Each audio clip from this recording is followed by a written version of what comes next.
বাংলাদেশে ১২ তারিখের ভোটে মাঠের বাইরে রাখা হয়েছে আওয়ামী লীগকে।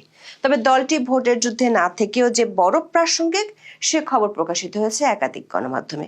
দেশটির ৩০০ আসনের বেশিরভাগই জয় পরাজয়ের বড় ফ্যাক্টর এখন আওয়ামী লীগের ভোট ব্যাংক। সে কারণে দলটির সমর্থকদের ভোট নিজেদের বাক্সে টানতে দুই প্রধান প্রতিপক্ষ বিএনপি ও জামাতে ইসলামী যে কৌশল নিয়েছে তা দেখে দাদা ঠাকুরের গানের কথাই মনে পড়ে যেতে পারে। শরৎচন্দ্র পণ্ডিতের সেই গানের লাইন, আমি ভোটেরও লাগিয়া ভিখারি সাজানো ফিরিনুগো দাঁড়ে দাঁড়ে। তবে বিএনপি ও জামাতের জন্য দুঃসংবাদ দিচ্ছে আওয়ামী লীগের শীর্ষ নেতৃত্বের সবশেষ বৈঠকের সিদ্ধান্ত। দলটির সূত্রে জানা গেছে ৯ ফেব্রুয়ারি কলকাতায় অনুষ্ঠিত আওয়ামী লীগের প্রেসিডিয়াম কমিটির বৈঠকে বাংলাদেশের ১২ ফেব্রুয়ারি ভোটকে ঘিরে ৩টি সিদ্ধান্ত হয়েছে। এই সিদ্ধান্তগুলো দলটির নেতারা দেশে থাকা নিজ নিজ এলাকার নেতাকর্মীদের পাঠিয়ে দিচ্ছেন। সূত্রগুলো বলছে, এসব সিদ্ধান্ত হওয়া সত্ত্বেও বিভিন্ন আসনের প্রার্থীরা আওয়ামী লীগের ভোটের জন্য নিজ নিজ এলাকার নেতাদের সাথে যোগাযোগ করছেন।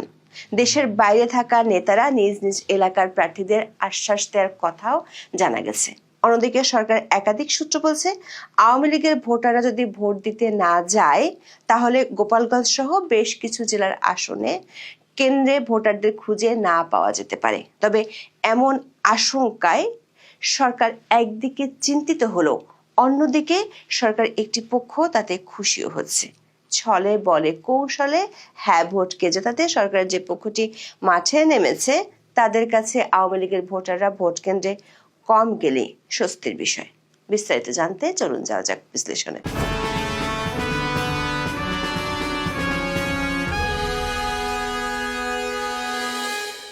বাংলাদেশে ১২ ফেব্রুয়ারি ভোটের সুষ্ঠু পরিবেশ নিশ্চিত করার চেয়ে দেশটির নির্বাচন কমিশন ব্যস্ত ভোট কেন্দ্রে মোবাইল নিয়ে যাওয়া যাবে কিনা তা নিয়ে।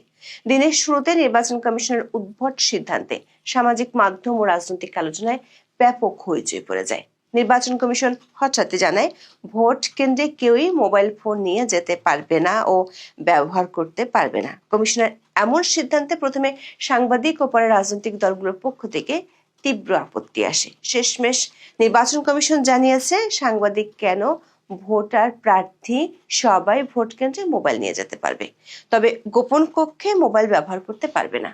নির্বাচন কমিশনের এমন সিদ্ধান্তের চেয়ে ভোট যুদ্ধে নামা প্রার্থীদের শেষ মুহূর্তে বেশি মাথা ব্যথা কার্যক্রম নিষিদ্ধ থাকা আওয়ামী লীগের ভোট ব্যাংক নিয়ে। যেমন ধরুন হবিগঞ্জ ১ আসনের কথা। এই আসনে এবার বিএনপি প্রার্থী হয়েছে প্রয়াত আওয়ামী লীগ নেতা ও সাবেক অর্থমন্ত্রী শাহ এএমএস কিবরিয়ার ছেলে রেজা কিবরিয়া। আওয়ামী লীগের শত্রু হিসেবে পরিচিত রেজা কিবরিয়ার কাছে এখন আওয়ামী লীগের ভোটাররাই সবচেয়ে বেশি প্রিয়। নবীগঞ্জের কয়েকজন বাসিন্দা জানিয়েছেন, আওয়ামী লীগ ভোটে না থাকলেও তাদের সমর্থকদের কাছে টানতে চেষ্টা করছেন বিএনপি ও বিএনপি থেকে বহিষ্কৃত স্বতন্ত্র প্রার্থী দুই পক্ষই।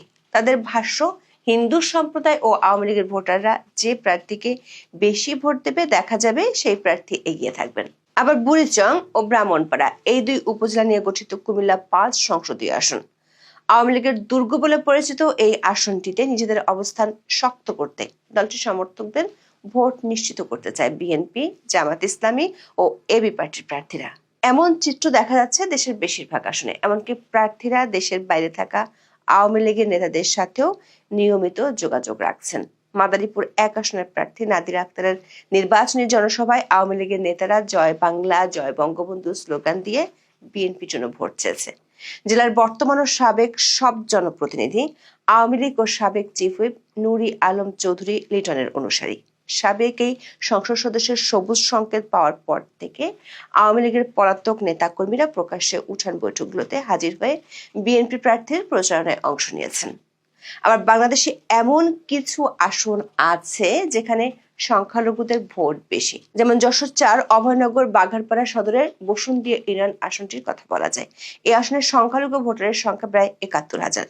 তারা আওয়ামী লীগের ভোট ব্যাংক বলে প্রচার আছে। তাদের ভোটই নির্ধারিত হবে প্রার্থীর জয় পরাজয়। জামাত ও বিএনপির প্রার্থীরা এই আসনে ভোটারদের কাছে যাওয়ার চেয়ে আওয়ামী লীগের শীর্ষ নেতৃত্বকে ম্যানেজ করাটাই বেশি বুদ্ধিমানের কাজ বলে মনে করছে। আবার সংখ্যালঘু ভোটার বেশি এমন আসনগুলোতে ভোটারদের উপর চাপও আছে। নির্যাতন নিপীড়ন থেকে বাঁচতে তাদেরকে ভোট কেন্দ্রে যেতেই হবে। দেশের এমন আসনগুলোতে আওয়ামী লীগের ভোটাররা কি করবে তাও নানা আলোচনায় উঠে এসেছে। আওয়ামী লীগের একাধিক সূত্র বলছে, ভোটের দিন মানে 12ই ফেব্রুয়ারি আওয়ামী লীগের নেতাকর্মী ও সমর্থকরা কি করবে সে বিষয়ে কলকাতায় দলটির প্রেসিডিয়াম সদস্যদের বৈঠক অনুষ্ঠিত হয় 9ই ফেব্রুয়ারি সন্ধ্যায়। বৈঠকে মোফাজ্জল হোসেন চৌধুরী, মায়া ও জাহাঙ্গীর কবির নানক উপস্থিত ছিলেন।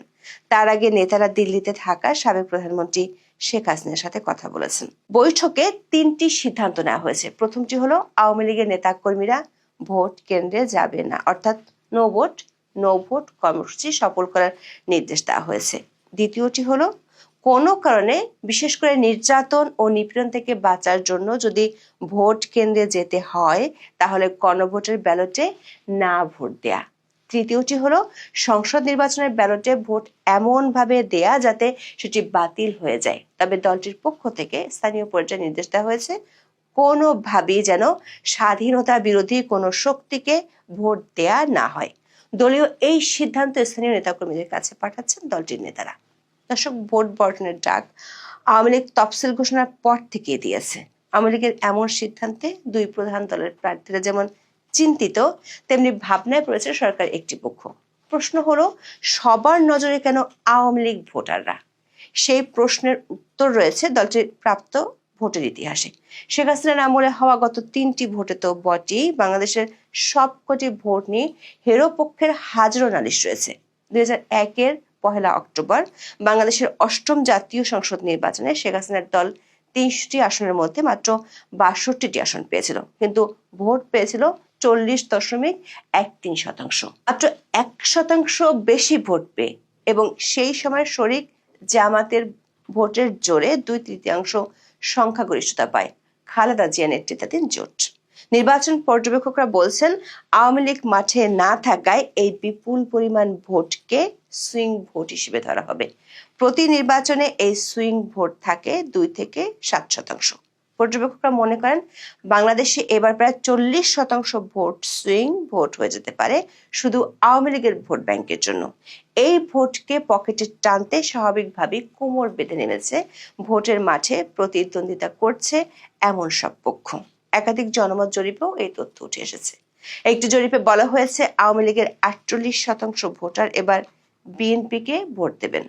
Uncovering public pulse finding from a nationwide survey শীর্ষক মতামত সমীক্ষা রিপোর্টে এই চিত্র পাওয়া গিয়েছে।